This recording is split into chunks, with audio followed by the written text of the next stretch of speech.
seorang tabib bernama Tabib Li dan juga muridnya yang bernama Dani. Tabib Li diundang ke istana kerajaan untuk mengobati sang raja yang sedang sakit keras. Sebelum memasuki kamar raja, Tabib Li mengingatkan kepada Dani untuk tidak melihat bilik tempat tidur sang raja. Setelah memasuki kamar raja, Dani berjalan perlahan-lahan menuju bilik tempat tidur raja. Saat sedang memasukkan obat ke dalam bilik, Dani tidak bisa menahan rasa penasarannya untuk tidak melihat ke dalam bilik. Hingga akhirnya, begitu ia mendongakkan kepalanya, ia pun ditarik ke dalam bilik. Tabib Li yang berada di sana tak bisa berbuat apapun dan hanya bisa mendengar suara teriakan Dani yang sepertinya sangat kesakitan. Keesokan harinya, seluruh daerah di kota kerajaan digegerkan dengan adanya berita yang mengatakan kalau sang raja telah wafat. Seorang komandan militer bernama Cho Bom-il, putra dari seorang dewan negara yang bernama Cho Hak-ju, langsung memerintahkan semua prajurit untuk mencari tahu siapa yang menulis dan juga menyebarkan berita tersebut. Sedikit penjelasan tentang dewan negara Cho Hak-ju. Ia adalah pemimpin dari klan Hewon-cho, sekaligus ayah dari sang ratu.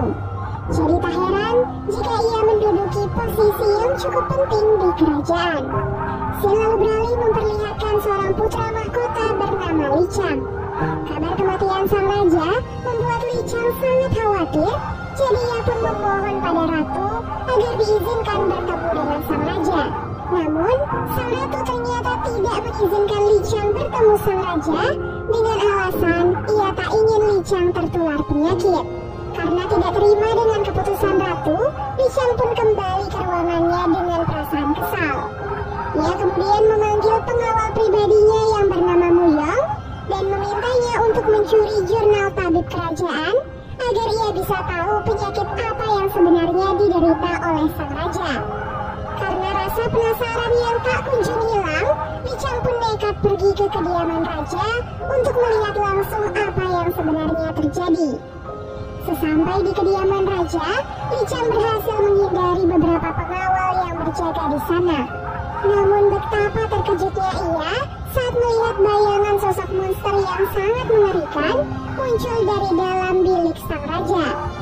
Sayangnya, saat Li Chang akan memeriksa monster itu, Bom-il dan pasukannya tiba-tiba datang memergoki Li Chang. Li Chang pun mengatakan kalau ia baru saja melihat sesosok monster di dalam kamar sang raja. Dengan alasan itu, Li Chang pun nekat menerobos masuk ke dalam kamar raja untuk melihat apa yang sebenarnya terjadi. Di dalam kamar raja, Li Chang malah menemukan Tuan Cho, ayah dari Bom-il dan Ratu, yang mengatakan kalau sang raja sudah sembuh dan sekarang sedang berada di kediaman Ratu.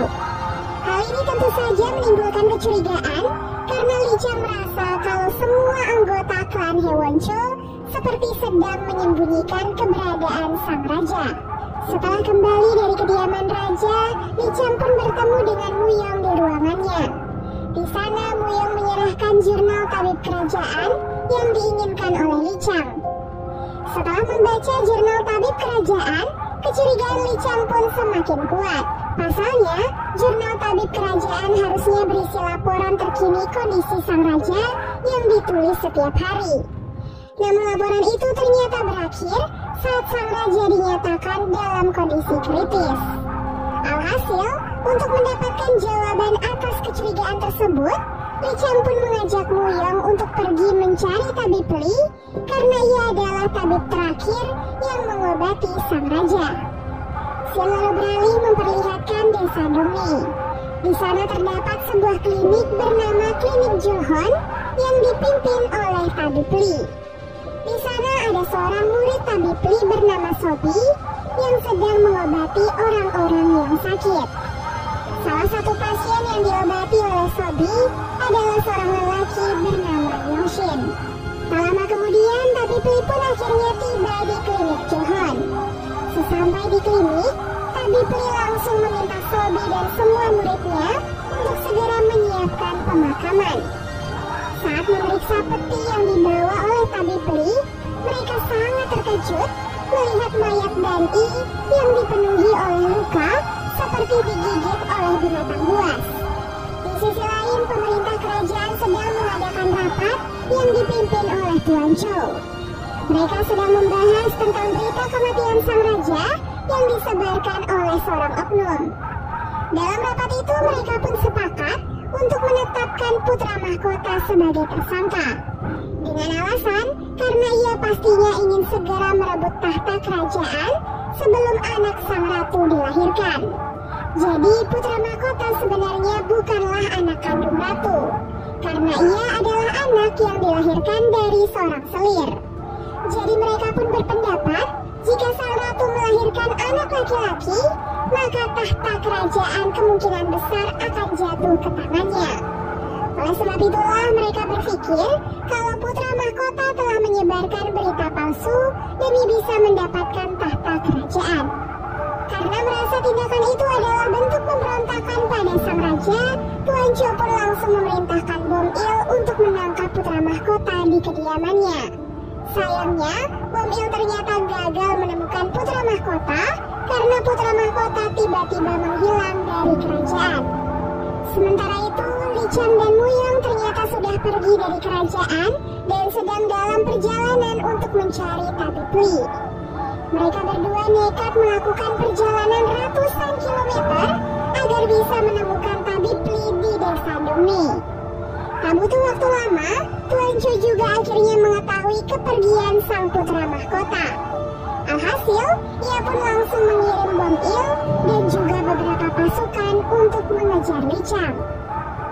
Di waktu yang sama, Sobi yang baru pulang setelah mengambil beberapa tanaman obat, terkejut melihat semua orang sedang menyantap sup daging. Hal ini tentunya sangat jarang terjadi, mengingat desa Dongni adalah salah satu desa termiskin di kerajaan Joseon. Kemudian Sobi pun berjalan ke arah dapur dan menemukan Yongxin. Yongxin pun mengatakan kalau ia sudah pergi berburu rusa dan memasaknya untuk semua orang. Sobi yang juga merasa lapar mengambil semangkuk sup untuk dimakan. Namun ia sangat terkejut ketika melihat sepotong jari manusia di dalam sup tersebut. Tak disangka daging yang saat ini disantap dengan lahap oleh semua orang ternyata adalah daging dari tubuh Dan Yi. Sobi yang mengetahui hal itu pun langsung marah pada Yongxin. Ia tak menyangka Yongxin akan tega memotong tubuh Dan Yi dan memasaknya. Di tengah perdebatan antara Yongxin dan Sobi, semua orang yang memakan sup daging itu tiba-tiba bersikap sangat aneh. Secara bersamaan, mereka semua mengalami kejang-kejang, muntah, dan bahkan tak sadarkan diri. Lalu, tak lama kemudian, semua orang itu pun tiba-tiba berubah menjadi makhluk yang menyerupai zombie. Yongxin dan Sobi yang mendengar suara keributan dari dalam klinik sangat terkejut melihat kekacauan yang terjadi. Pertanyaannya, mengapa orang-orang tiba-tiba berubah menjadi zombie setelah memakan daging Dan Yi? Dan apa yang sebenarnya terjadi pada Dan Yi? Keesokan harinya, Li Qiang dan Mu Yong akhirnya sampai di depan klinik Junhon. Di sana mereka melihat klinik tertutup rapat dengan bekas darah di mana-mana. Mereka berdua pun masuk dan melihat keadaan klinik yang sangat kacau. Saat memeriksa keadaan sekitar, Li Qiang tidak sengaja terjatuh dan menemukan keberadaan begitu banyak mayat di kolong rumah. Li Qiang dan Mu Yong pun melaporkan hal itu pada pemerintah setempat agar semua mayat itu segera dievakuasi. Setelah itu, aparat setempat pun menanyakan identitas Mu Yong dan Li Qiang. Mereka sengaja menyembunyikan identitas yang sebenarnya dengan mengatakan kalau mereka berdua datang ke klinik untuk mendapatkan pengobatan. Setelah semua mayat selesai dievakuasi, Li Qiang menyadari kalau mayat tabib Li tidak ada di sana, yang artinya dia kemungkinan besar masih hidup. Setelah itu, seluruh mayat itu pun dipindahkan ke kantor desa Dongni. Seorang hakim bernama Bompal dan semua jajarannya sangat terkejut melihat mayat yang begitu banyak.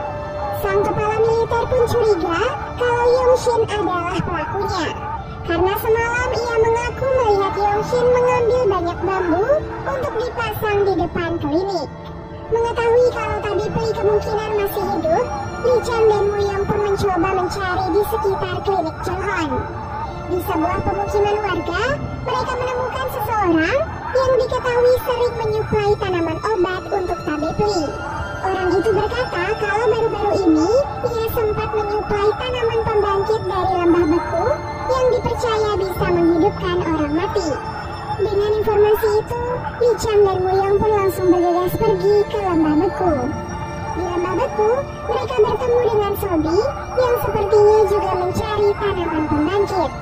Di sana, Sobi menjelaskan kalau Tabipli tidak selamat dari kekacauan semalam. Tapi sebelum kematiannya, Tabipli sempat mengatakan kalau wabah itu berasal dari Hanyang, tempat tinggal keluarga kerajaan. Selain itu, Tabipli juga memberitahukan tentang tanaman pembangkit. Jadi Sobi datang ke sana untuk mencari tanaman tersebut dengan harapan ia bisa menyembuhkan para warga yang terinfeksi virus. Kemudian Wuyong mengatakan kalau semua warga dari klinik Junghon saat ini sudah dipindahkan ke kantor hakim. Sobi yang mendengar hal itu merasa sangat panik dan segera berlari ke kantor hakim.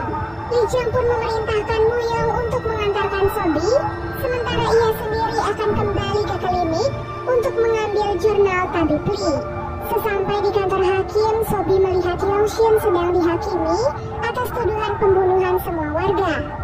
Sobi selaku saksi akhirnya turun tangan dan membela Yongxin dengan mengatakan kalau Yongxin tidaklah membunuh mereka semua. Sebaliknya, di sana Sobi dan Yongxin kompak mengatakan kalau semua mayat itu bukanlah mayat biasa, di mana mereka semua akan hidup menjadi zombie ketika malam tiba. Oleh sebab itulah hal yang harus mereka lakukan sekarang adalah membakar semua mayatnya agar tidak ada orang lain yang terinfeksi. Namun nyatanya, Hakim Pal dan semua orang sama sekali tidak percaya dengan apa yang mereka katakan. Yang ada, mereka berdua malah dimasukkan ke dalam penjara. Di waktu yang sama, Li Chang yang tiba di dalam klinik disambut oleh Bom Il dan pasukan yang diperintahkan untuk menangkapnya. Li Chang yang tidak terima lantas harus berhadapan langsung dengan Bom Il.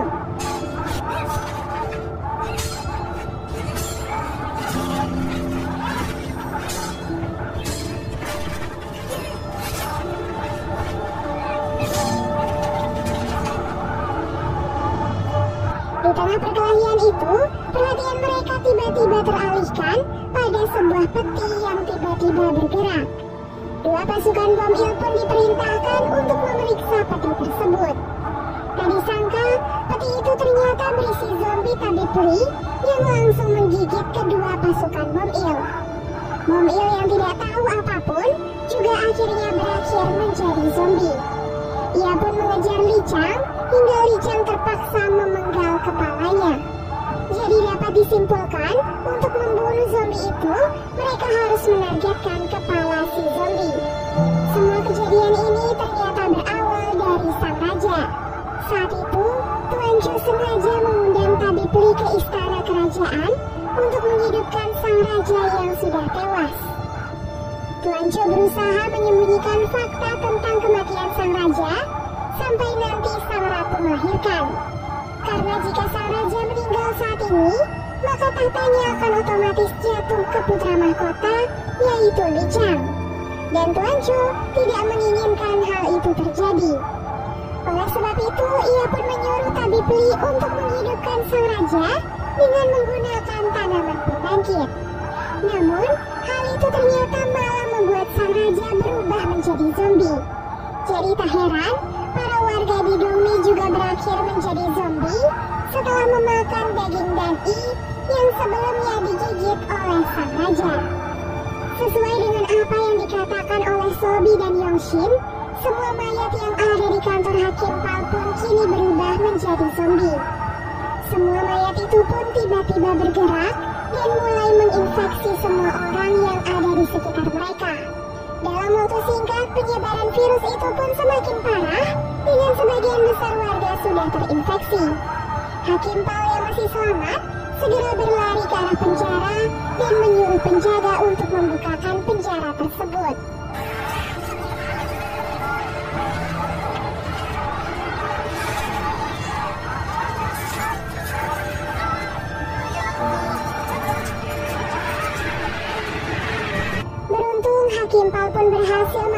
dalam penjara Sobi, sementara semua penjaga akhirnya menjadi korban karena para zombie datang menyerang mereka.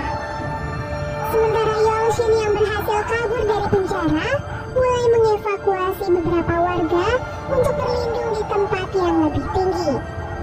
Salah satu petinggi daerah yang dikejar oleh zombie mencoba kabur ke tempat lain dengan menggunakan seekor kuda.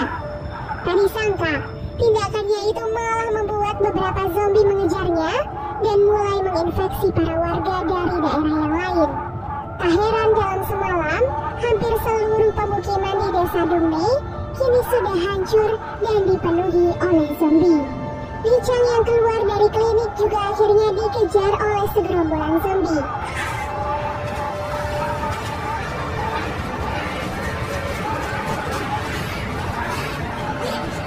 Beruntung, Muyong datang di saat yang tepat dan langsung menyelamatkan Li Chang. Mereka berdua pun bergabung dengan para warga yang masih selamat menuju ke barak perlindungan. Tak disangka, barak itu ternyata ditutup rapat oleh para petinggi pemerintahan, meninggalkan para warga yang nyawanya terancam.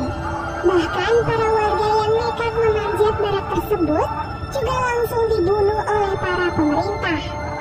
Alhasil, Muyong, Li Chang, dan para warga pun terpaksa kabur ke tempat lain karena segerombolan zombie sudah semakin mendekat. Beruntung Li Chang dan Muyong berhasil kabur dengan cara melompat ke arah danau karena zombie-zombie itu takut pada air. Keesokan harinya begitu matahari mulai naik, para zombie segera kabur dan berlindung ke tempat-tempat tertutup. Mereka semua akan berlindung dan tertidur. Setelah kekacauan itu, semua warga yang masih selamat pun berkumpul di kantor hakim.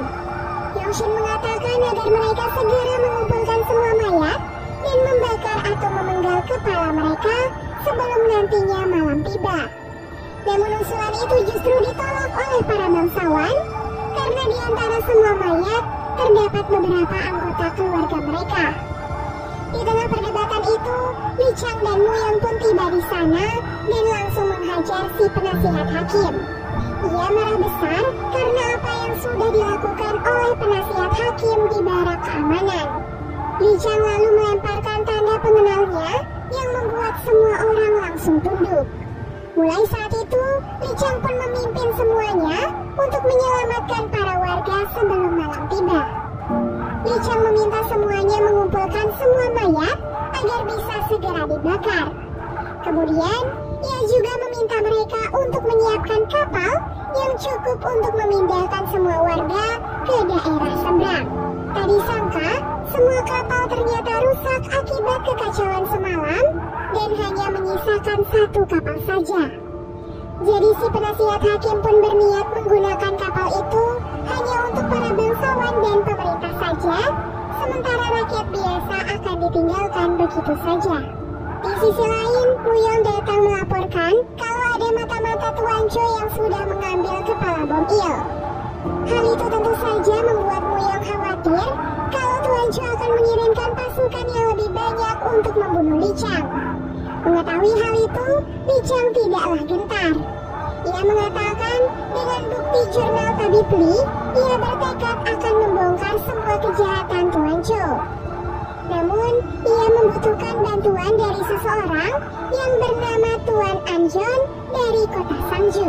Tanpa sepengetahuan putra mahkota, si penasihat hakim membawa semua bangsawan dan pemerintah untuk pergi ke daerah seberang meninggalkan rakyat biasa. Hakim Pao sebenarnya merasa kalau apa yang mereka lakukan adalah kesalahan besar. Tapi, si penasihat hakim meyakinkan kalau keputusan itu adalah yang terbaik. Apalagi, putra mahkota dan Muyong diketahui sudah meninggalkan desa Dongmei dan pergi ke kota Sangju. Tak lama kemudian, putra mahkota dan Muyong pun tiba di dermaga. Ia tak menyangka para pejabat pemerintahan akan tega menelantarkan rakyatnya dan malah pergi menyelamatkan diri. Namun untuk saat ini, mereka harus segera pergi menyelamatkan diri sebelum nantinya malam tiba. Alhasil, Sobi pun mengusulkan agar mereka semua bersembunyi di klinik Juhon. Li-Chang dan semua orang pun diminta segera berlari ke klinik, sementara orang-orang tua akan dibawa dengan menggunakan kereta kuda. Di tengah perjalanan menuju ke klinik, para warga sangat terkejut melihat banyaknya zombie di sekitar mereka. Jadi mereka pun mempercepat langkah agar bisa masuk ke dalam klinik sebelum zombie-zombie itu akhirnya terbangun. Di tengah kepanikan itu, salah satu kereta kuda yang mengangkut orang-orang tua tiba-tiba saja terjebak. Wuyong pun meminta Li-Chang untuk segera pergi menyelamatkan diri, namun Li-Chang malah menolak. Yongshin yang kembali juga membantu mereka untuk mendorong kereta tersebut. Beruntung, dengan kerjasama itu, mereka pun berhasil mendorong kereta kuda dan melanjutkan perjalanan. Sementara para zombie sudah mulai terbangun dan langsung mengejar mereka. Saat para zombie mulai datang dari berbagai arah, Yongshin yang mendapatkan senapan angin memanfaatkan senjata itu untuk menembak beberapa zombie yang mulai mendekat ke arah mereka. Pada akhirnya, saat mereka berhasil masuk ke dalam klinik, para warga dengan cepat menutup pintu agar zombie tidak bisa masuk ke dalam klinik tersebut. Li-Chang lalu meminta semua wanita, orang tua, dan anak-anak untuk berlindung ke dalam ruangan klinik. Sementara mereka yang laki-laki diminta mengambil senjata untuk melawan zombie apabila zombie berhasil masuk ke dalam klinik. Sementara itu, para pemerintah yang berlabuh menggunakan kapal tiba-tiba mendengar suara aneh dari dalam kapal. Tadi sangka seorang bangsawan ternyata nekat membawa mayat putranya dengan menggunakan sebuah peti. Dan ya, mayat itu pun bangkit dan langsung menyerang semua orang di kapal tersebut. Keesokan harinya, Li-Chang dan semua warga pun akhirnya berhasil selamat dari para zombie. Semua warga pun mengucapkan rasa terima kasih mereka kepada putra mahkota yang sudah menyelamatkan mereka semua. Setelah ini, Li-Chang berencana akan pergi ke kota Sangju untuk menemui Tuan An. Yongshin yang tidak sengaja mendengar hal itu menawarkan diri untuk mengawal putra mahkota. Kebetulan, Sangju adalah kampung halamannya, jadi ia tahu jalan tercepat untuk sampai di sana. Tak lama kemudian, pasukan yang dikirim oleh Tuan Cho akhirnya tiba di klinik Chulhon. Tadi sangka, Tuan Cho ternyata mendapatkan kiriman berupa kepala putranya sendiri yang dipenggal oleh putra mahkota. Hal itu tentu saja membuatnya murka, jadi ia pun mengirim pasukan yang lebih banyak untuk menangkap putra mahkota. Karena putra mahkota tak kunjung menyerahkan diri, para pasukan itu pun menembakkan anak panah yang akhirnya menewaskan beberapa warga yang tidak bersalah. Setelah itu, para pasukan pun mulai masuk ke dalam klinik. Beruntung, Li-Chang, Wuyong, Yongshin, dan juga Sobi bekerja sama untuk melawan pasukan tersebut. Mereka pun bekerja sama mengelabui semua pasukan agar mereka bisa menyelamatkan diri. Setelah mengelabui para pasukan dan membuat mereka kebingungan, Li-Chang dan yang lainnya pun memutuskan untuk segera pergi ke kota Sangju. Sementara itu di Hanyang, beberapa menteri dikejutkan dengan adanya sinyal asap yang mungkin merupakan sinyal peperangan. Beberapa menteri itu pun nekat pergi ke istana raja untuk melaporkan hal itu langsung pada raja. Tuan Cho yang melihat hal itu memberikan izin pada mereka dan mengawal mereka masuk ke dalam istana. Di depan pintu kamar sang raja, sang ratu menghentikan ayahnya dan para menteri. Hari sudah semakin gelap dan ia tak ingin para menteri mengetahui kondisi raja yang sesungguhnya. Namun Tuan Cho malah bersikeras dan tetap mengajak para menteri untuk masuk. Tuan Cho mengatakan sinyal api yang ada akhir-akhir ini bukanlah sinyal peperangan, melainkan pertanda datangnya sebuah wabah yang sebentar lagi akan mereka ketahui. Dan tentu saja betapa terkejutnya mereka ketika melihat sang raja dalam wujud zombie. Tuan Cho pun mengatakan kalau raja saat ini masih hidup, jadi keempat menteri itu beserta keluarga mereka akan ditangkap karena telah menunjukkan pemberontakan dan menyebarkan berita kalau raja telah meninggal. Sejak saat itu, Tuan Cho bersumpah akan membunuh dan menyingkirkan siapapun yang berpihak pada putra mahkota dan akan membalaskan kematian putranya. Oleh sebab itu, Tuan Cho pun menegaskan agar sang ratu fokus pada kandungannya dan memastikan kalau anak yang ia kandung saat ini adalah anak laki-laki. Di sisi lain, putra mahkota dan yang lainnya beristirahat sejenak sebelum kembali melanjutkan perjalanan ke kota Sangju. Saat itu, Sobi pamit sebentar untuk mencari tanaman obat sebagai persediaan. Namun saat sedang mencari tanaman obat, Sobi tiba-tiba berteriak setelah melihat sosok mengerikan yang mendekatinya. Li Chang dan yang lainnya pun segera berlari untuk menyelamatkan Sobi. Tak disangka, sosok mengerikan yang mengejutkan Sobi ternyata adalah Hakim Pal. Hakim Pal menceritakan tentang kekacauan yang terjadi di kapal dan mengatakan kalau hanya ia yang berhasil menyelamatkan diri. Sayangnya, kapal yang dipenuhi zombie itu kini mengarah ke kota Sangju yang tentunya akan membuat penyebaran zombie semakin meluas. Karena hal itu, Li Chang dan yang lainnya pun memutuskan untuk kembali melanjutkan perjalanan ke kota Sangju untuk menghentikan penyebaran tersebut. Sesampai di kota Sangju, Li Chang dan yang lainnya melewati sebuah desa di pinggiran kota. Di sana mereka pun terkejut melihat penduduk desa yang sepertinya sedang berpesta menikmati makan besar. Tak disangka, penduduk desa itu ternyata mendapatkan semua makanan dan pakaian setelah menjarah kapal yang tiba di kota Sangju. Li Chang yang mendengar hal itu pun lantas menanyakan di mana mayat semua orang di kapal itu. Dan orang-orang desa menjawab kalau mereka telah menguburnya di suatu tempat. Li Chang lalu meminta para warga untuk segera mengantarkan mereka ke tempat tersebut sebelum sesuatu yang buruk terjadi. Tiba di lokasi penguburan, matahari pun mulai terbenam dan membuat semua mayat mulai bangkit dari kubur. Li Chang dan yang lainnya akhirnya bekerja sama untuk menghadapi segerombolan zombie yang sangat banyak.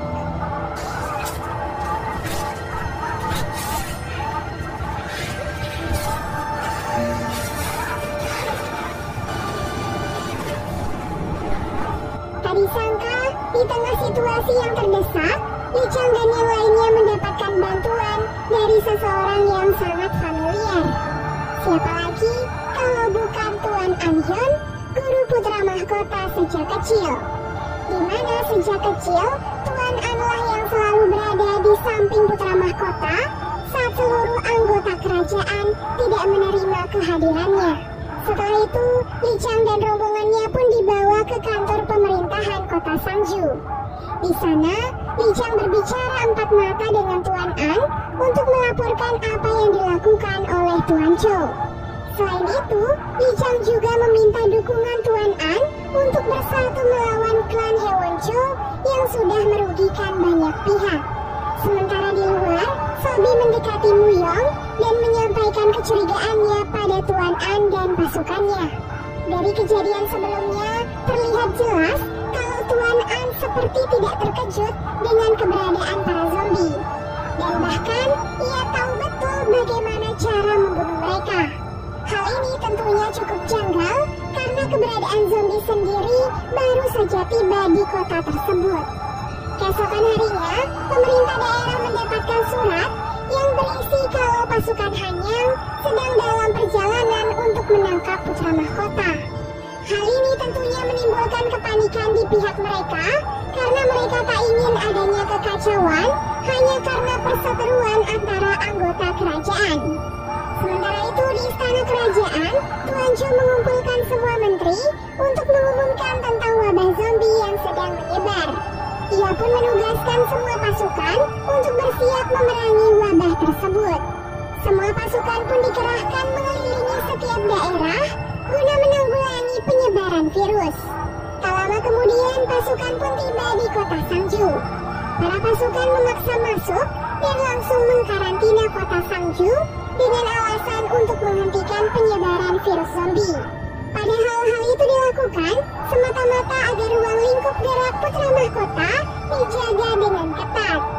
Setelah itu, pasukan Tuan Cho pun bergerak ke kediaman Tuan An untuk menangkap putra mahkota. Beruntung, Tuan An sudah mengantisipasi hal itu Jadi ia pun menyiapkan pasukan untuk melawan mereka. Tak disangka Tuan An sudah mengetahui kedatangan pasukan itu melalui sebuah surat yang dikirim, di mana surat itu berisi pemberitahuan kalau putra mahkota sedang dalam perjalanan ke kota Sangju.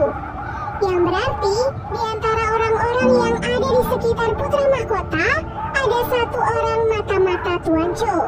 Setelah itu pemerintah melaporkan adanya kekacauan di gerbang depan.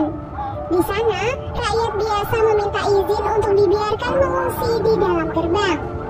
Li Chang yang melihat hal itu pun segera memerintahkan penjaga untuk membukakan gerbang. Namun Hakim Sangju menolak hal itu karena mereka tak memiliki persediaan makanan yang cukup untuk semua orang. Jadi apabila rakyat itu dibiarkan masuk, maka rakyat di dalam gerbang akan menderita kelaparan.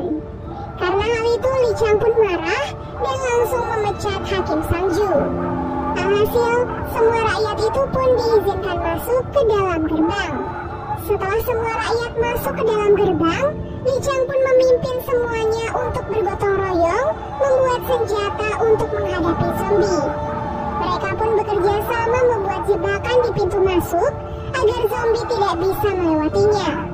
Di waktu yang sama terlihat sebuah perkumpulan di mana semua wanita hamil dikumpulkan dan diberikan makanan yang cukup untuk mereka. Bahkan, pemerintah sudah menyiapkan bidan khusus untuk membantu mereka melahirkan. Hari itu, salah satu dari mereka pun akhirnya melahirkan. Namun, setelah beberapa saat suara bayi terdengar menandakan proses persalinan sudah selesai, suara itu pun tiba-tiba hilang, meninggalkan tanda tanya. Bidan yang membantu proses persalinan itu mengatakan kalau bayinya sehat dan sekarang sedang mendapatkan ASI dari si ibu. Namun kenyataannya sedikit berbeda karena di ruangan persalinan terlihat seseorang yang sedang membersihkan darah yang tercecer di beberapa tempat. Di dalam istana, seorang pelayan terlihat sedang membantu sang ratu yang sepertinya akan mandi. Namun pelayan itu sangat terkejut melihat kenyataan kalau kehamilan sang ratu ternyata hanyalah rekayasa. Di waktu yang sama, Hakim Pal berusaha mengambil perhatian Sobi dengan membantunya memetik tanaman obat. Tak disangka, Hakim Pal ternyata gagal karena yang ia petik hanyalah rumput liar. Alhasil, Sobi pun terpaksa pergi dan akan memetik tanaman obat itu sendiri. Sobi dan Hakim Pal yang berjalan mencari tanaman obat tidak sadar kalau mereka baru saja tiba di lembah beku. Sobi dan Hakim Pal pun berjalan masuk lebih jauh dan menemukan tanaman pembangkit yang selama ini ia cari. Suasana yang begitu sunyi tiba-tiba pecah begitu mereka mendengar suara langkah kaki yang terdengar sangat mencurigakan.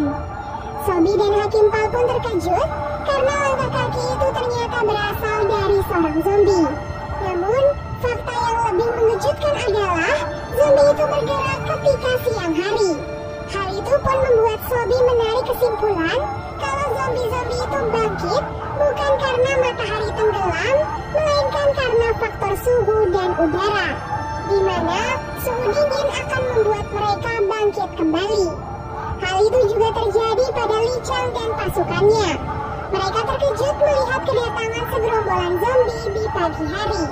Padahal mereka baru saja merasa senang karena sepanjang malam dilewati tanpa adanya serangan apapun. Hal ini disebabkan karena kota Sangju sekarang sudah memasuki musim dingin. Alhasil, Li Chang dan semua pasukannya pun terpaksa kembali bersiap-siap menghadapi segerombolan zombie yang mendekat ke arah mereka. Season 1 pun diakhiri dengan ketegangan pada Li Chang dan pasukannya yang diserbu oleh segerombolan zombie yang sangat banyak. Kemudian, Tuan Cho dan pasukannya juga terlihat sedang dalam perjalanan sambil membawa peti yang terus bergerak. Dan series Kingdom Season 1 pun akhirnya selesai.